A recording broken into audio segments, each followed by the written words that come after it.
championnat. Et on commence tout de suite avec le derby de l'Ouest entre la Jeanne d'Arc et la Saint-Pauloise. Les Portois, dauphins du leader Saint-Josephois avant cette 8e journée, et connaissaient le résultat de leur concurrent la veille qui s'était déplacé à Saint-Leu. Alors ont-ils confirmé leur excellente disposition, ces Portois, depuis le début de la saison, ou alors la Saint-Pauloise se place-t-elle désormais dans le groupe de tête? Eh bien la réponse c'est tout de suite Stade Lambrakis du Port. Jeanne d'Arc, Saint-Pauloise. Il fallait arriver tôt au Stade Lambrakis du Port dans ses gradins bien pleins pour ce beau derby qui a tenu toutes ses promesses entre deux équipes qui se connaissent bien, qui se respectent également, et puis une équipe de la Jeanne qui, derrière son statut de presque leader, en tout cas dauphin de l'Excelsior, se devait de prendre les choses en main, à domicile en plus, supporté par son habituel COP. Et c'est justement Redouane Dari sur le côté droit, bien servi, qui s'offre la première belle occasion face à Mathieu Pelops. Il ne décroise pas suffisamment sa frappe, qui passe à côté des buts de Saint-Paulois. La première chaude alerte, le ton est donné, avec, vous le voyez, Briton, son compère de l'attaque de la Jeanne d'Arc. Et puis cette action, regardez, il y a Damien Espérance et Briton qui se disputent la balle, et ce coup de coude de Briton en plein visage ou dans le cou du défenseur Saint-Paulois, ça va faire mal. Alors volontaire ou pas, c'est pas à nous de juger, on va juste vous mettre un ralenti, même si vous voyez Cédric Fromance lui fait remarquer qu'il n'a peut-être pas été très vigilant sur ce coup-là.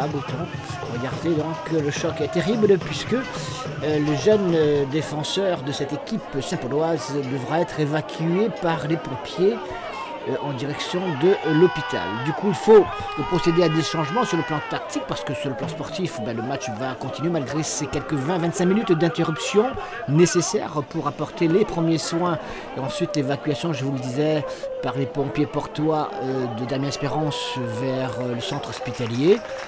À ce moment-là, on est toujours évidemment à 0-0. Et bien Briton, lui, va également devoir quitter ses partenaires à la suite de ce carton rouge attribué par l'arbitre. Fort justement, il a appliqué le règlement à la lettre, ce n'était que justice, on dira quelque part, même si, allez, le coup n'était pas non plus le coup volontaire pour faire très mal.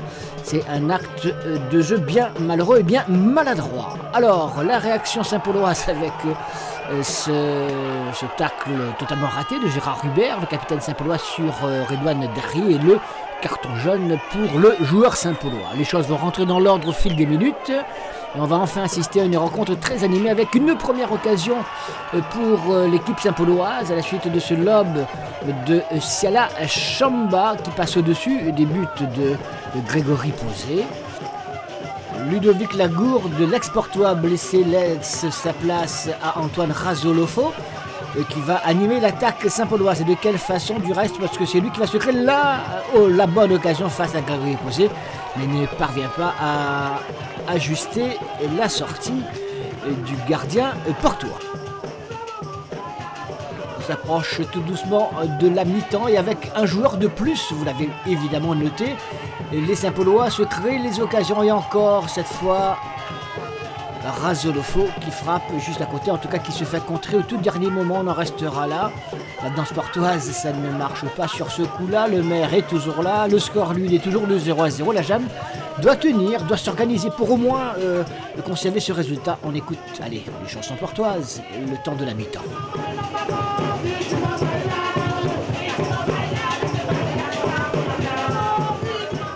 Ouais, alors, en seconde mi-temps, eh bien les Saint-Paulois ont le beau jeu, puisque avec un joueur de plus, ils vont mettre la pression sur cette défense de l'équipe de la Jeanne d'Arc, avec ici cette échappée de celui qui était rentré tout à l'heure, justement, à la place de Damien Espérance. Il s'agit de Loïc Bardière, qui voit sa tentative être stoppée de justesse. Les Saint-Paulois prennent le match à leur compte, dominent. On procède à quelques modifications également tactiques au sein de cette équipe de la Jeanne d'Arc. David Ferrer pense qu'il faut absolument enrayer cette suprématie dans le jeu de l'équipe Saint-Pauloise qui, encore une fois, avec Loïc Bardière, est sur le point d'ouvrir le score. Le ballon franchit la ligne ou pas. On n'avait qu'une seule caméra. Ils n'ont pas 10 caméras derrière les buts. On ne pourra même pas vous montrer quoi que ce soit. Alors, les Portois, pour autant, ne sont pas en reste. Ils ont l'occasion sur cette balle un petit peu trop poussée par Romain Chelbon d'inquiéter Mathieu Pelops.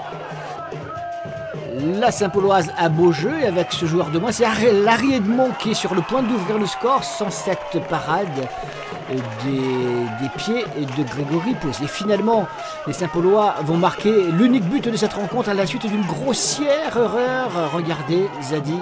Aïe, aïe, aïe, aïe, aïe. Antoine Razelofo n'attendait pas tant, la Saint-Pauloise non plus. Les Antillais à profit marquent l'unique but de cette rencontre à une quinzaine de minutes de la fin de cette rencontre. Un dénouement qui est assez inattendu. La Jeanne d'Arc espérait tenir ce résultat de 0 à 0, au pire en tout cas. Il a fallu ce coup de pouce, ce coup du sort bien malheureux. Il pouvait dégager à droite, c'est vraiment, c'est facile à dire maintenant évidemment. Il a préféré jouer de l'autre côté, là où il fallait absolument pas remettre ce ballon malheureusement. Une grossière erreur qu'il perd en cash les porteurs car ils ne reviendront jamais au score malgré une nouvelle possibilité ici avec ce ballon récupéré par à nouveau cette frappe de Romain Chelbon qui passe à côté des buts de Mathieu Pélops. Allez, pour le plaisir, on va quand même rester ensemble sur les dernières actions, surtout Saint-Pauloise qui aurait pu, de son côté, marquer un deuxième but, ce qui aurait été assez injuste pour des porteurs très courageux jusque-là.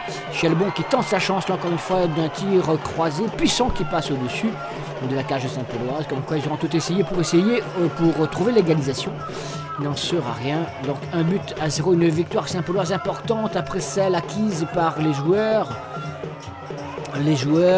de Jean-Sébastien Jaurès et Siva la semaine dernière face à la Sainte-Marienne. Saint-Paul qui a encore une dernière occasion avec Menric Tatel qui est en possession de ce ballon. Il va trouver une solution ou un partenaire et finalement il va jouer sur le côté droit avec Fabien Debré qui se heurte encore une fois à l'excellent Grégory Posé. On en reste là. Victoire de la Saint-Pauloise dans ce derby 1-0. Non, je dirais donner. On a donné le derby malheureusement, vu le but qu'on prend. Après, je suis déçu surtout pour les joueurs parce qu'on a, bon, il y a le fait de jeu qui change toute la donne de ce derby. C'est l'expulsion de Briton. Après, le fait qu'on joue à 10, on a su quand même répondre aux attaques de Saint-Paul. Et on avait les opportunités, que ce soit avant ou même à 10, de pouvoir peut-être mener aussi avant de prendre ce cadeau qu'on donne à Saint-Paul. Même à 10, avec le changement tactique opéré par Jean-Sébastien Jaurès, on a vu que la Jeanne n'était pas inquiétée. Oui, moi j'essaie d'inculquer à mes joueurs qu'il faut qu'ils soient convaincus de leur qualité et de ce qu'ils savent faire sur un terrain. On l'a encore démontré aujourd'hui, même si on n'a pas été récompensé. Mais il faut qu'on persévère et surtout qu'on ne lâche pas et qu'on continue à travailler. C'était un petit peu notre défaut depuis le début de saison. On se crée des opportunités, des situations favorables. On a du mal à concrétiser et à punir notre adversaire. Ça fait partie des gros chantiers de la saison, d'être efficace dans les deux surfaces de réparation. On reste quand même sur 2 victoires, Sainte-Marie, maintenant la Jeanne. Oui, il faut enchaîner. 2 adversaires qui étaient bien placés. La Jeanne deuxième qui a une très bonne équipe. Donc c'est chose faite, c'est intéressant. Maintenant il faut continuer à confirmer et essayer de grappiller des points. C'est un derby, c'est un match à part. C'est un match de coupe. On retiendra la victoire ce soir. Malheureusement, on a eu un blessé grave, Damien Espérance. J'espère que c'est pas trop grave. Et en tout cas, on a une pensée pour lui ce soir.